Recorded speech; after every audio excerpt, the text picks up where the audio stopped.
fiel.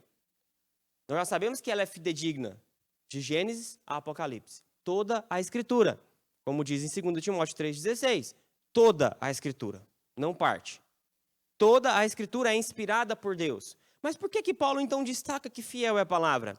Paulo ele faz essa introdução porque é algo muito importante para nós. É muito importante porque nós estamos falando da liderança da igreja. E todas as vezes que Paulo vai falar, então, alguma colocação que é muito importante, ele destaca isso, ele diz, fiel é a palavra.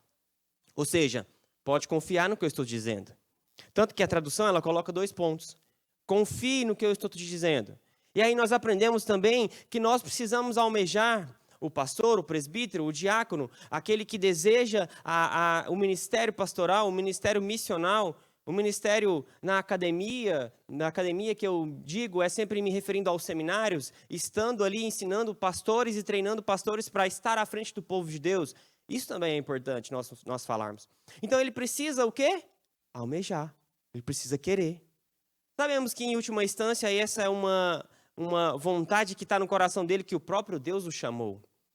Nós pastores não fomos chamados porque nós almejamos por nós mesmos, e eu quis e eu fui. Se nós não tivermos a convicção de que o Senhor está nos chamando, não estaríamos aqui. Mas é claro que nós precisamos querer. Então ele diz, se alguém aspira, se alguém almeja, e nós aprendemos isso. E nós aprendemos que não é aquele que almeja que é excelente, mas aquele que almeja, ele almeja uma excelente obra. Nós aprendemos também sobre isso. Que nós almejamos uma excelente obra e que nós temos que tê-la como prioridade, porque ela é algo bom, é uma atividade digna de honra. Digna de toda a aceitação. Então, hoje nós vamos entrar no verso 2. Nós não vamos terminar o verso 2, porque, como já dito, nós queremos ir com calma e com tranquilidade. E Paulo, então, ele nos mostra como a igreja do Senhor tem um padrão. Nós não definimos diáconos, presbíteros, pastores, missionários, nós não definimos porque nós achamos o que é melhor, por nós mesmos. A igreja do Senhor, ela tem um padrão. Ela tem um padrão a ser seguido. E esse padrão, ele vai ser discorrido a partir do verso 2. Esse padrão, nós não abrimos mão dele. Existe um padrão que nós temos. E esse padrão, nós não podemos abrir mão dele. O Senhor nos deu um padrão. O Senhor, então, e aqui por meio do apóstolo Paulo, ele vai nos dizer que não basta almejar. Não basta eu chegar aqui e dizer, eu desejo cantar, eu quero cantar, me inclua no louvor. Queridos, vocês vão sair para tomar uma água enquanto eu estiver aqui cantando. Vocês vão sair, porque não basta almejar, tem que ter a qualificação. De verdade, queridos, eu com palmas, eu fico fora do ritmo. Eu não sei qual hora ia entrar na palma. Que momento deve. Eu, por mim, palma, nem sabia que tinha ritmo. Eu só sabia que quando o povo começava a tocar, bater a palma, eu também entrava e batia palma. Enquanto tinha alguém batendo palma, né, eu também estava batendo palma. Mas eu não sabia que tinha que estar no ritmo da bateria, que tinha que estar no ritmo dos instrumentos. Porque não basta almejar. Não basta eu querer falar, eu chegar e pastor, me coloca no louvor, por favor, pastor. Que isso, você não viu em mim, com essa voz tão linda, alguém para estar no louvor? Não basta, queridos. Tem que ter a qualificação. Então não basta só almejar. Almejar não é suficiente, apesar de ser importante. É necessário que tenha o quê? Essas qualificações que você pode discorrer, você pode aprender isso. Nós vamos até o verso 2, até Modesto, mas você pode... Na sua casa, você pode ler todas as características do presbítero e do diácono. Porque existe um padrão do Senhor. Nós almejamos, mas nós temos a qualificação correta para isso. Nós almejamos, mas existe um padrão que o Senhor definiu. Ou seja, não é qualquer pessoa. Nós estamos falando da igreja do Senhor. Queridos, a igreja do Senhor é o instrumento para levar o evangelho a todo o povo.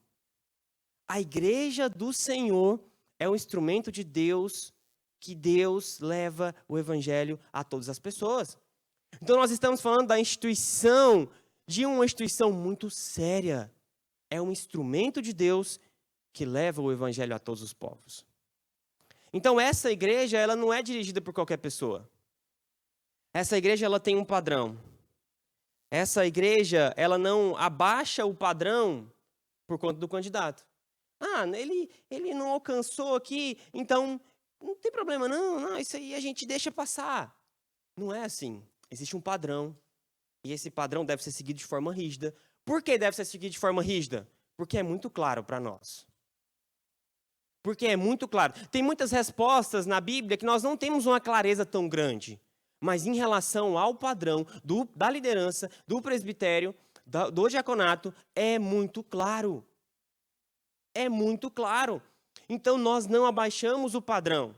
É o candidato que eleva o padrão, que eleva até o padrão de Deus. Existe um padrão, o Senhor tem um padrão, Ele tem um modelo daquilo que nós não vamos abrir mão.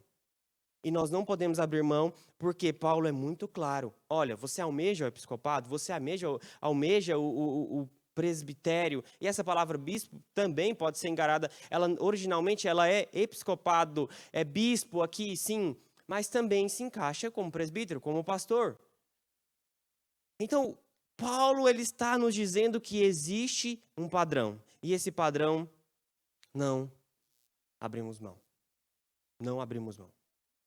E aqui, queridos, lembrando, nós precisamos lembrar que Timóteo ele estava diante de várias igrejas e que falsos líderes queriam assumir a liderança espiritual daquela igreja.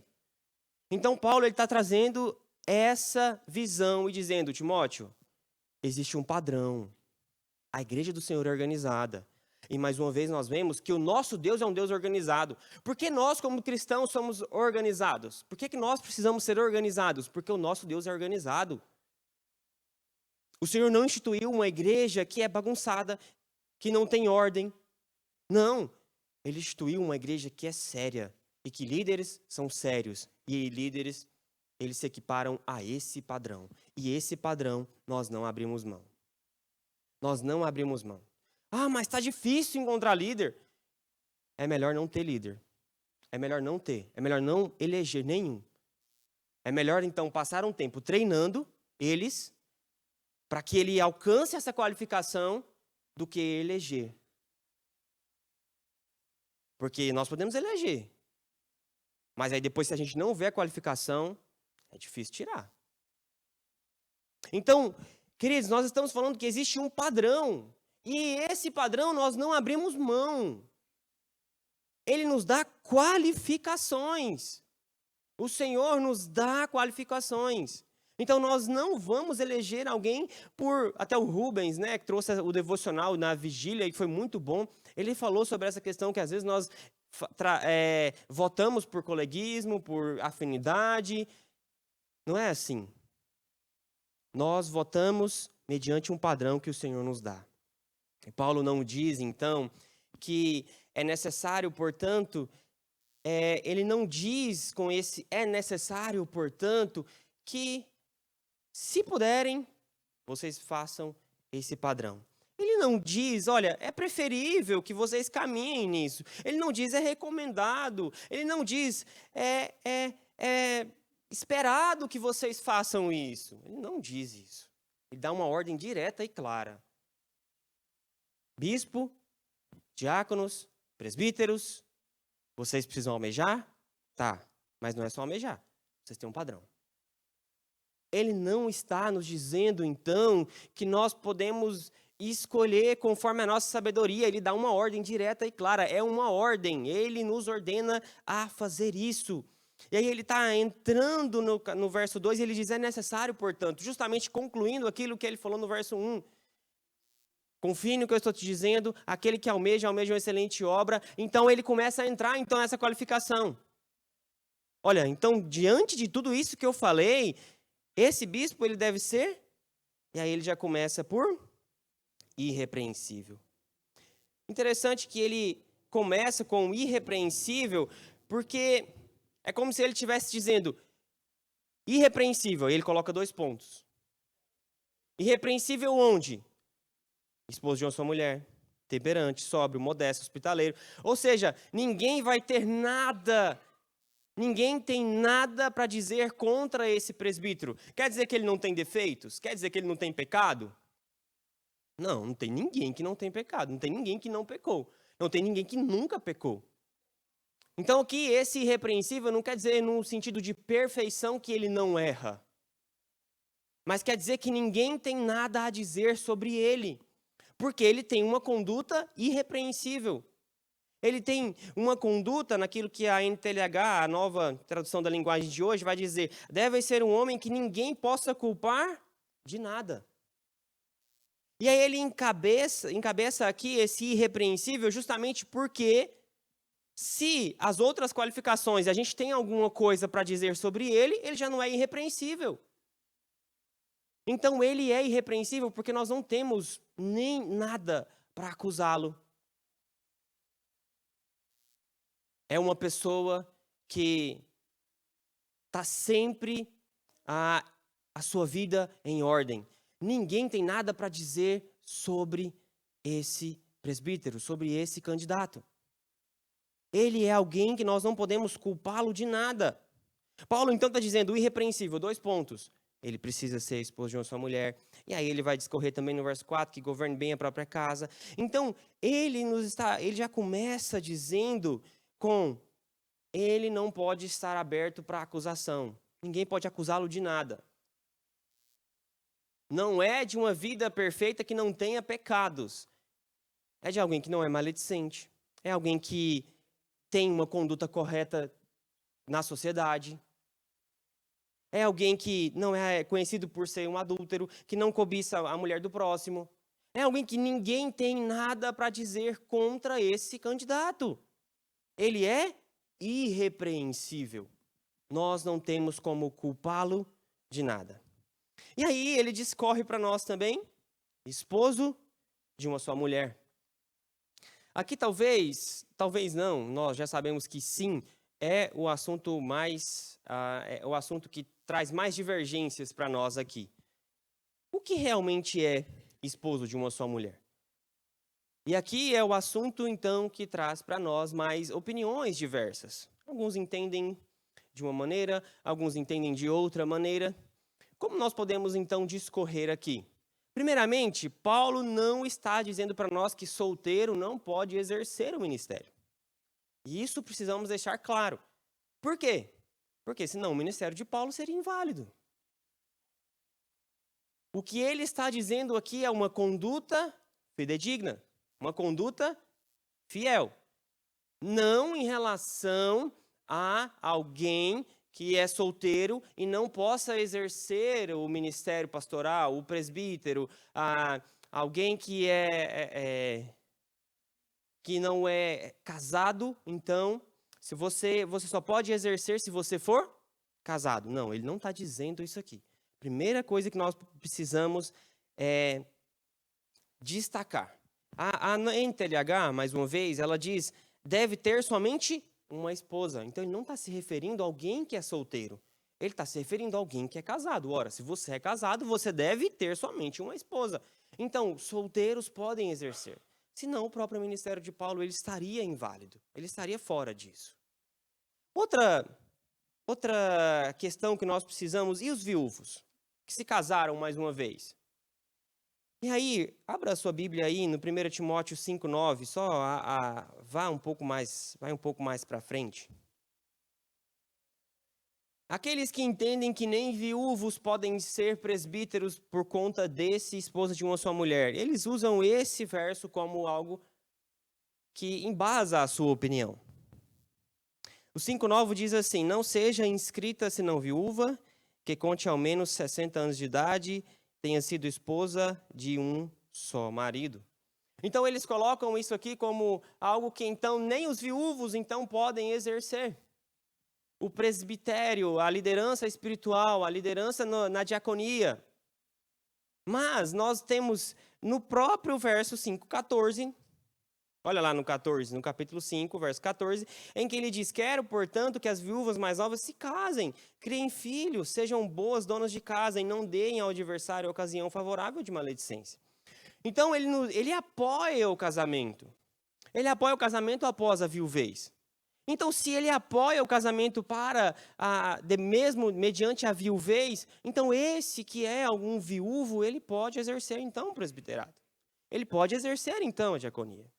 Então aqui, também, aqui em 1 Coríntios 7:39, ele diz: a mulher está ligada enquanto vive o marido. Contudo, se falecer o marido fica livre para casar com quem quiser, mas somente no Senhor. Então Paulo apoia, ele apoia que as pessoas se casem mais uma vez. Ora, se Paulo apoia que as pessoas se casem mais uma vez, então assumir a liderança espiritual, a liderança na diaconia, é permitido. Então, a viuvez. Se nós temos textos que destacam essa clareza em relação à viuvez, nós podemos então exercer essa liderança. E quanto ao segundo caso? E quanto ao segundo casamento? E aqueles que foram divorciados? Aqueles, então, que não sofreram pela viuvez. Mas e os divorciados? Como nós podemos entender isso? Alguns, eles vão defender isso. Outros não defendem isso. Então, eu quis trazer aqui as opiniões, porque nós podemos divergir nas opiniões. Temos opiniões diferentes, de pessoas que embasam a sua opinião na Escritura. E aquele, então, que exerceram essa questão do divórcio. Alguns entendem que essas pessoas elas podem exercer. Por quê? Porque aquela parte que foi lesada pelo adultério, pela aquilo que o Senhor diz em Mateus 19, em Mateus 5:32, essa parte que foi lesada, ela pode exercer, ela fica livre para estar diante de outra pessoa. Tem pessoas que não entendem assim. Tem pessoas que entendem que se alguém foi divorciado, está no segundo casamento, não sendo pela viuvez apenas, elas não podem exercer. E a questão da poligamia? Será que Paulo está falando aqui sobre a poligamia?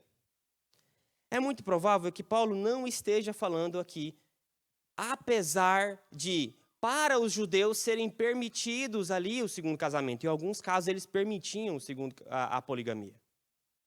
É muito provável também que nos gregos, e eles que nem tinham a escritura como regra de fé e prática, eles viviam, e eles tinham, dentre os gregos, eles tinham menos casos em relação à poligamia. Mas é muito provável que entre os cristãos não se tinham ali a poligamia. É muito provável, isso é um consenso entre muitos aqui. Entre muitos teólogos, eles dizem que entre os cristãos não haviam. E até porque pelo assunto ser tão óbvio, é claro que o óbvio também precisa ser dito, mas por ser uma obviedade tão grande, Paulo aqui não está falando sobre a questão de poligamia, muitos entendem assim. Porque dentre os cristãos não tínhamos essa questão da poligamia. Como podemos então terminar esse assunto? Diante de tantas interpretações, como nós podemos interpretar? Eu quero trazer aqui, então, algumas interpretações de teólogos que são muito bem conceituados. Por exemplo, Carson, John MacArthur, John Stott, eles entendem que esse texto aqui, ele está se referindo à fidelidade à sua esposa.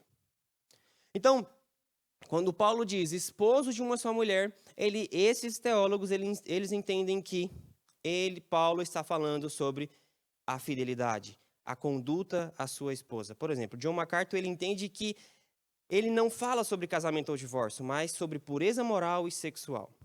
Sobre pessoas que flertam com outras mulheres no casamento.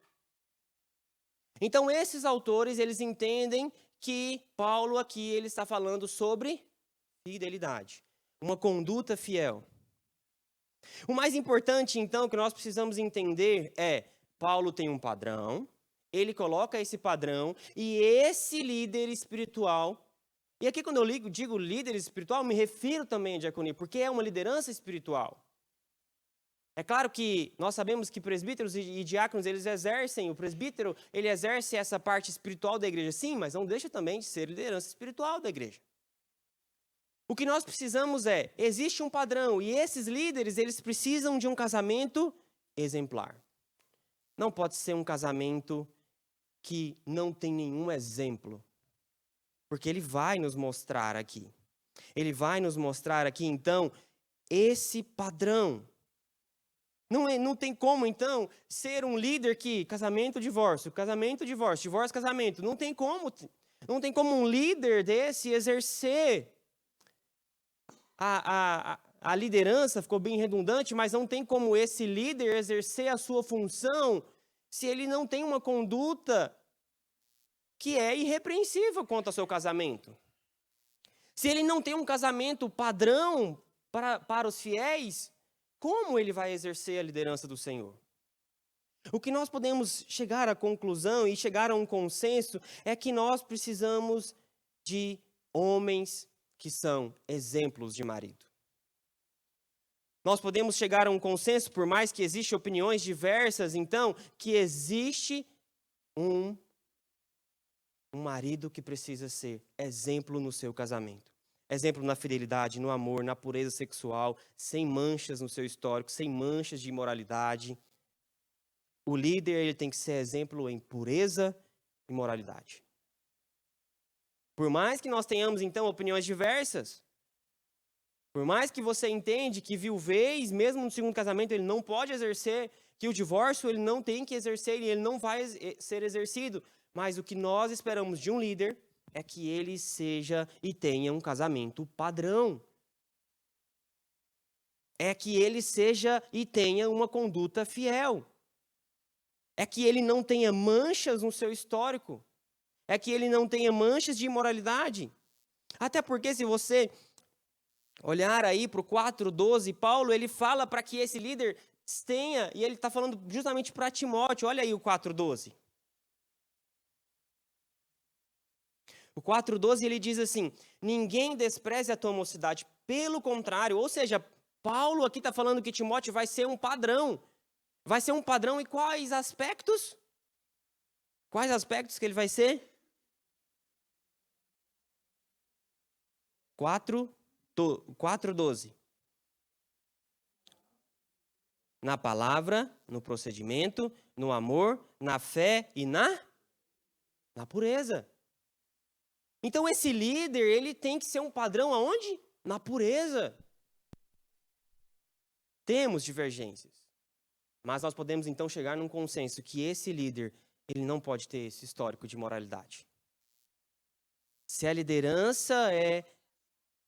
Siri, eu não estou pedindo sua opinião agora.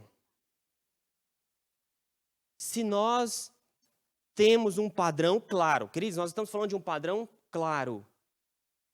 Esse padrão claro que Paulo nos diz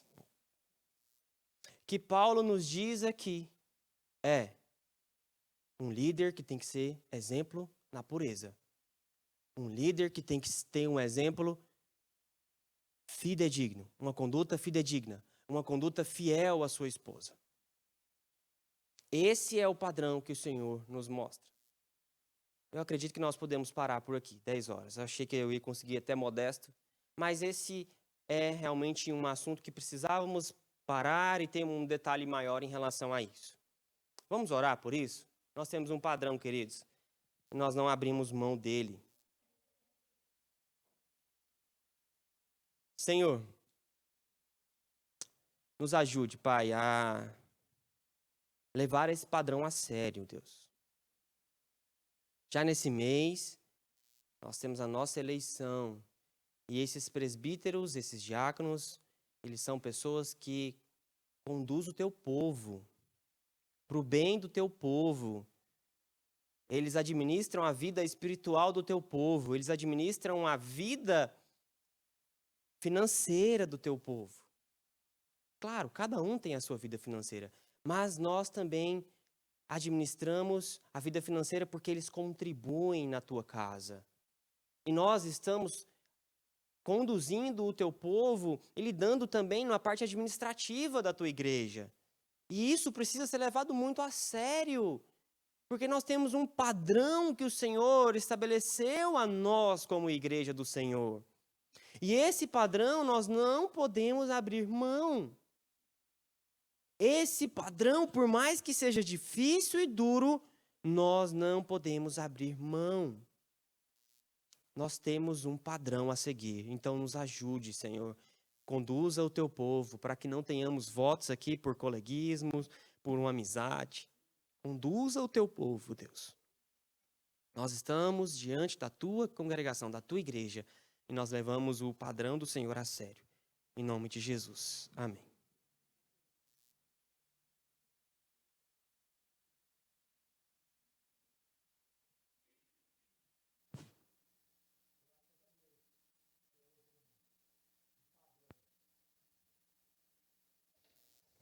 Obrigado.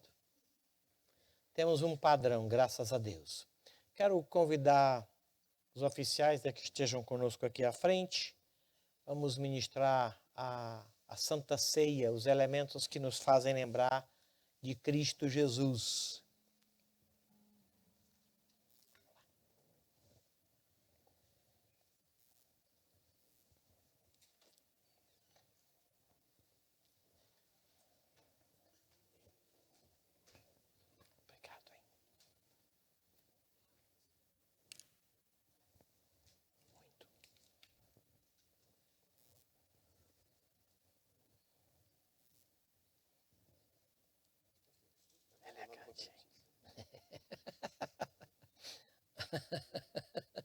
Abandonaram o Robertinho sozinho aqui. Obrigado.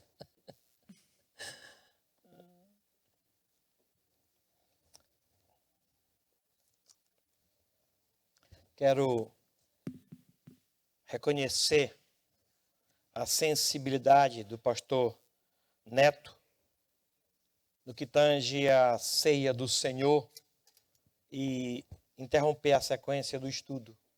Muito bom. O tempo é muito importante para nós. É lógico que a exposição da palavra, sim, é importante. É lógico que é importante. Nós estamos aqui para isso, né? Mas eu não posso sobrecarregá-los por conta disso. No próximo domingo nós vamos continuar. Se porventura alguém não estiver aqui, estiver com Jesus, não tem mais nenhuma necessidade de esclarecimento. Porque a presença do Cordeiro é suficiente e satisfatória. Mas eu quero que vocês esperem, tá? Esperem para a próxima semana. Não tenham pressa de chegar na casa do Pai. Amém? Obrigado por isso. Obrigado, pastor, pela sua sensibilidade. Eu queria ler a passagem que Paulo escreveu aos Coríntios na versão do pastor Eugênio Peterson, aqui em 1 Coríntios capítulo 11. Eu me deleitei nela o ano atrasado, eu acho. Eu fiz a leitura dela todinha durante o ano. E como foi enriquecedor. Eu tenho voltado em alguns textos. Aqui no versículo 23 de 1 Coríntios 11, na versão do pastor Eugênio Peterson, a Bíblia chama-se A Mensagem. Diz assim: permitam-me recordar a vocês o que aconteceu na ceia do Senhor e porque ela é de importância fundamental. Recebi instruções do próprio Senhor e as transmiti a vocês. O Senhor Jesus, na noite em que foi traído, tomou o pão e depois de dar graças, ele o partiu e disse: isso é o meu corpo partido por vocês. Façam isso para se lembrarem de mim. Depois da ceia, ele fez o mesmo com o cálice, dizendo: este cálice é o meu sangue, a minha nova aliança com vocês. Todas as vezes que beberem deste cálice, lembrem-se de mim. O que vocês precisam entender é que todas as vezes que comem este pão e bebem desse cálice, estão revivendo em palavras e ações a morte do Senhor. E repetirão este ato até que o Senhor retorne. Vocês não devem permitir que o costume anule a reverência. Apenas até aqui. Que coisa interessante. Não devem permitir que o costume anule a reverência. O que ele quer dizer com isso? Eu dou graças a Deus pelo alimento desde os 15 anos, quando eu conheci Jesus. Até então, eu não tinha esse hábito, esse conceito, esse princípio de, diante da comida, dizer antes de comer, obrigado, Senhor, o Senhor que trouxe. Até aquela época, a fome era tão grande que eu comia primeiro. Depois eu agradecia. Mas agora, a gratidão, ela está acima da fome. Mais importante do que a necessidade física. É por isso que, quando eu sou tentado a transformar pedras em pães, eu não o faço.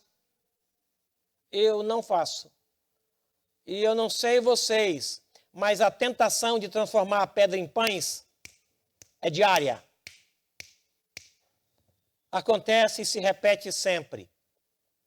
É uma grande luta não ceder a essa tentação. Porque eu sei o que é pão e eu sei o que é pedra. E eu sei que nem com fome eu como pedra. Não. Nem com fome. Se você perceber alguém comer pedra, liga para a polícia. Está doido. Ele tem que ser preso. Ele tem que ser detido. Não é possível isso. Mas aí chega Satanás e no oportunismo da minha fome, ele diz, eu sei que isso aqui é pedra e eu sei que você sabe que isso é pedra. E também eu sei que mesmo com fome, ninguém come pedra. Pedra é pedra, não se come. Mas faz o seguinte, transforma em pão. E a transformação da pedra em pão não acontece na pedra, acontece em mim. Deu para entender? Não é lá que a pedra torna-se pão. A pedra torna-se pão, é aqui, ó. É em mim. É aqui que acontece a transformação. Eu vejo pedra como pedra, aí daqui a pouco eu vejo pedra não tanto como pedra, daqui a pouco eu vejo pedra e pão, daqui a pouco é pão e eu como. Pronto, acabou-se. Entendem a ideia ou eu tenho que esmiuçar? É até hoje assim, irmãos. Eu começo a trabalhar aqui e a defender para mim a ideia de que não é tão pedra assim. Todo adolescente é igual, ué. Qual é o problema? Ninguém está vendo, é deserto. Todo mundo faz. Ué, por que eu não faço? Também sou humano. Entende a ideia? Aí eu começo a defender a lógica da pedra.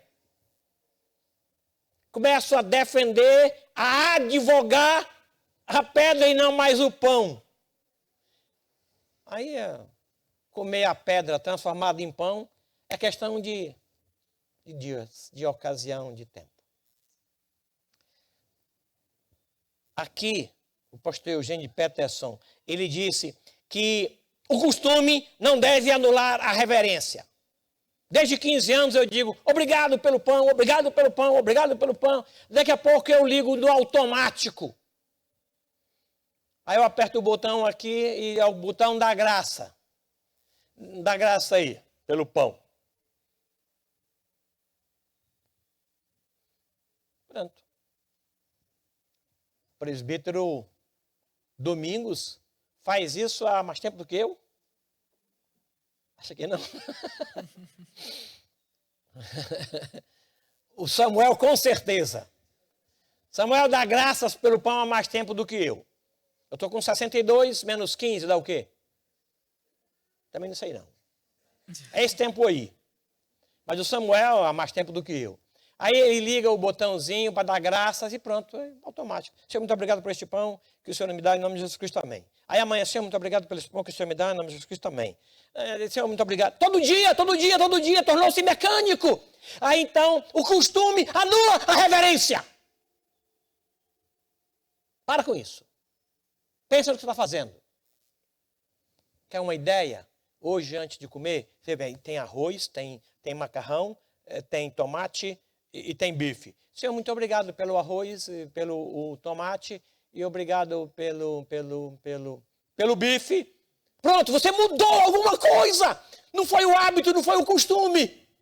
Também obrigado pela Coca-Cola, que eu sei que está bem geladinha. Pronto, é isso a ideia. É vivo, é novo. Não é costume. Entendem? Então eu quero convidar vocês para isso daqui. Não como costume. Porque o costume pode anular a reverência. Então, quando você disser assim, muito obrigado pelo pão. Lembrando do pão? Não. Lembrando do corpo de Cristo. Ele diz aqui, façam isso lembrando de mim. Se tiver muita fome, ele diz aqui também, come em casa. Come em casa. Está com muita fome? Come em casa. Para que você não quebre a reverência. Desculpe se eu fiz um sermão. Fique em pé, por favor.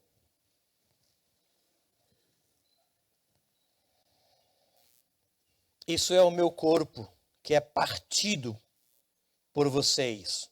Façam isso para lembrarem-se de mim. Ou façam isso em memória de mim. Não vai encher o estômago de vocês, posto que é pequeno. É pequeno. Está com fome, espera um pouquinho. Terminou o culto aqui. Corre na padaria, come 3 pães, 4 pães. À vontade, no almoço, então faça isso, mas aqui é só uma lembrança. É isso que Paulo diz, é a lembrança. Amém? Pastor João Antônio Pereira Neto, por favor. Tá aí? Não pode pegar um desses aqui. Dê graças, meu irmão, por nós. E após a oração, os oficiais vão distribuir para você. Receba, agradeça o serviço do oficial e espera para participarmos juntinhos daqui a pouquinho, por favor. Muito obrigado, Jesus, pela tua bondade, oferecendo o teu filho.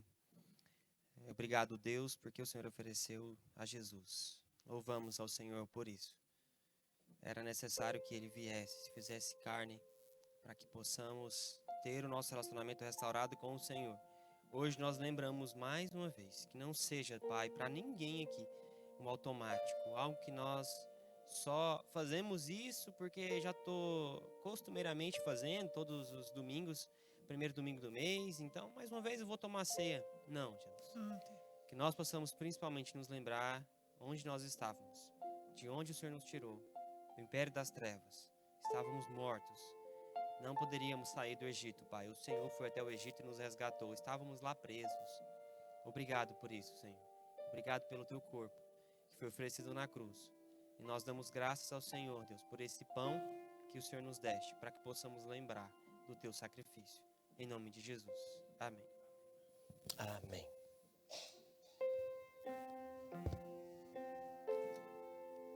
Senhor, tu me sondas e me Obrigado. conheces. Sabes quando assento Obrigado. e levanto. Obrigado, meu irmão. Esquadrinhas meu andar e o meu deitar.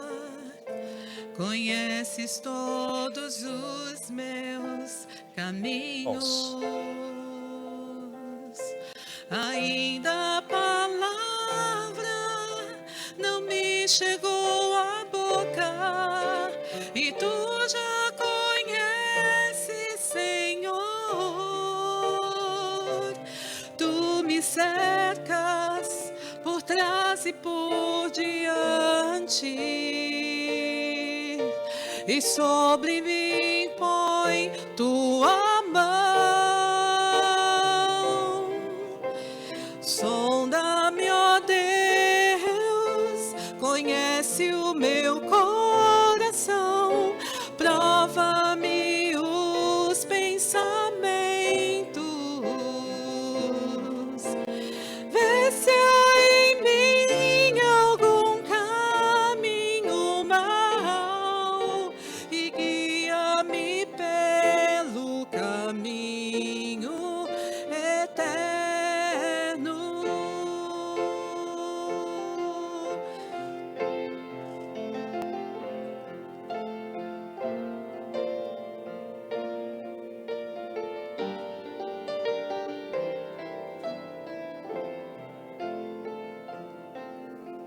Sonda-me, ó Deus, conhece o meu coração, prova-me os pensamentos,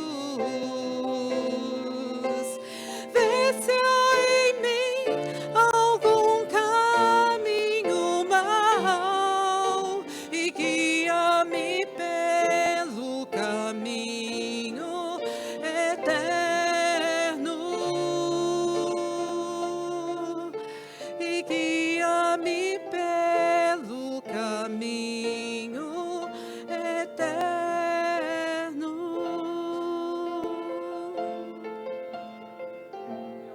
Sido.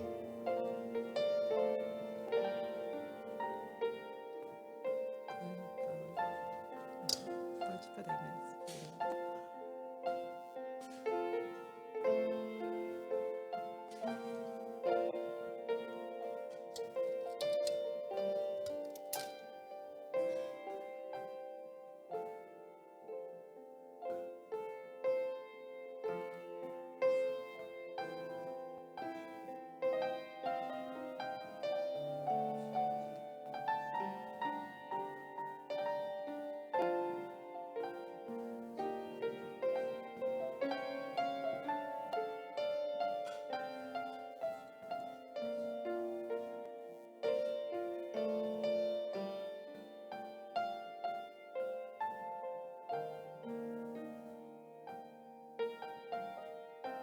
Colocar em pé, meus irmãos.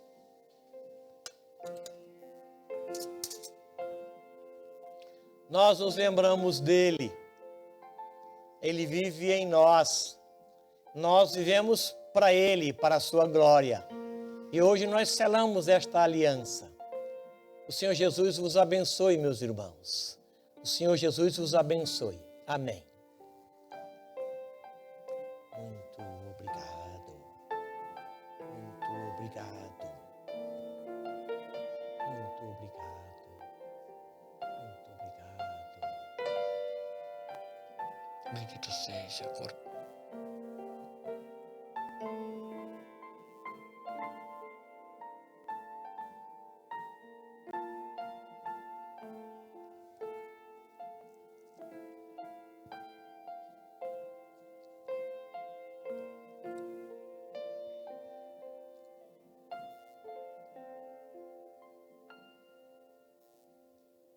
Por semelhante modo, depois de haver ceado, tomou também o cálice, dizendo: este cálice é a nova aliança no meu sangue.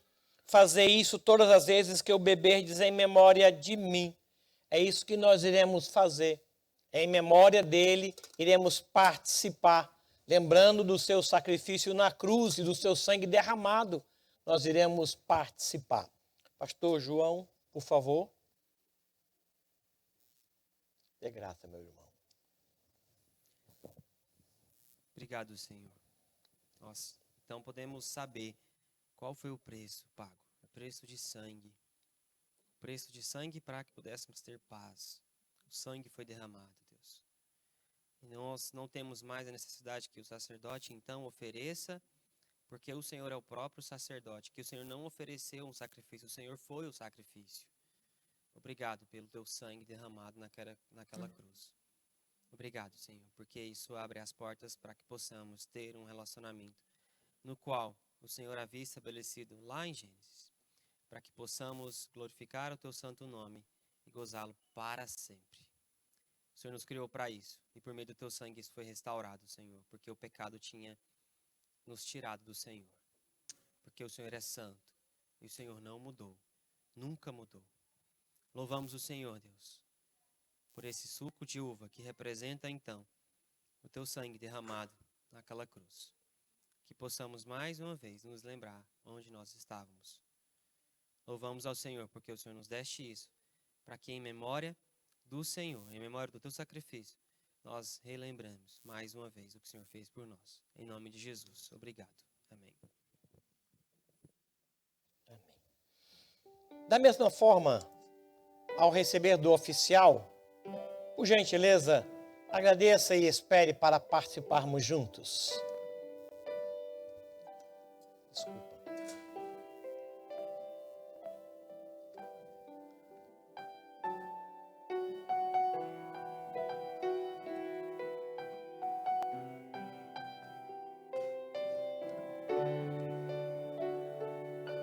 Por favor, meus irmãos.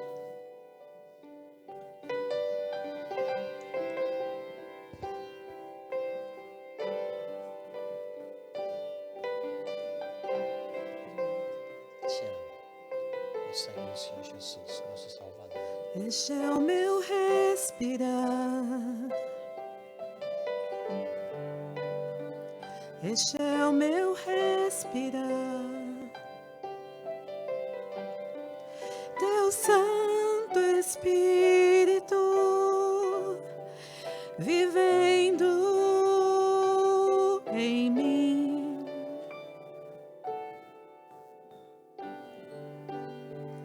E este é o meu pão. E este é o meu pão. Tua vontade feita em mim. E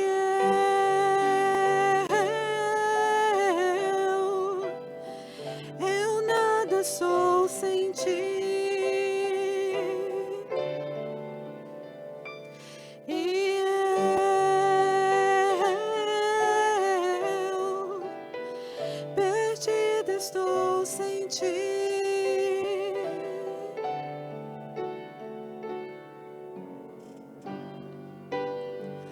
Este é o meu respirar. Este é o meu respirar.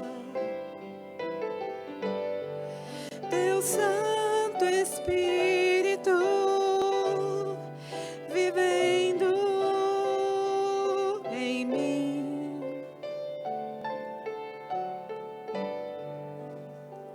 E este é o meu pão. E este é o meu pão. Tua vontade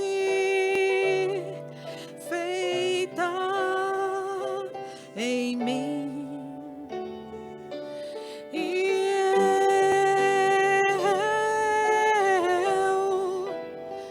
eu nada sou sem ti. E eu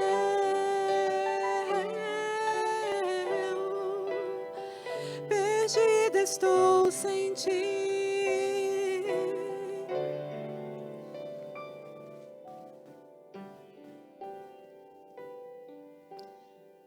A boa notícia é que nenhuma condenação há para os que estão em Cristo Jesus. E nós estamos confirmando isso por meio dele. Deus os abençoe, irmãos queridos. Deus os abençoe. A honra, a glória, a força e o poder ao Rei Jesus e o louvor ao Rei Jesus. A honra,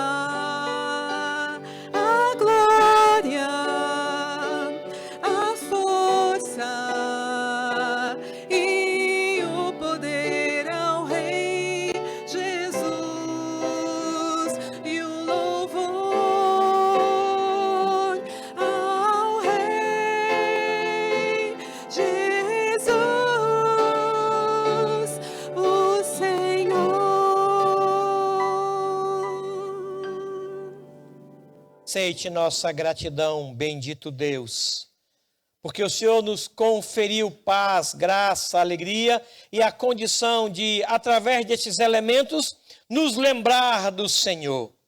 Muito obrigado pelo que fez o Senhor na cruz em nosso lugar. E o teu Espírito que o Senhor enviou para morar dentro de nós. Obrigado. Abençoe o teu povo e abençoe este ajuntamento. Abençoe a escola dominical que logo se segue. Em nome de Jesus. Amém. Amém.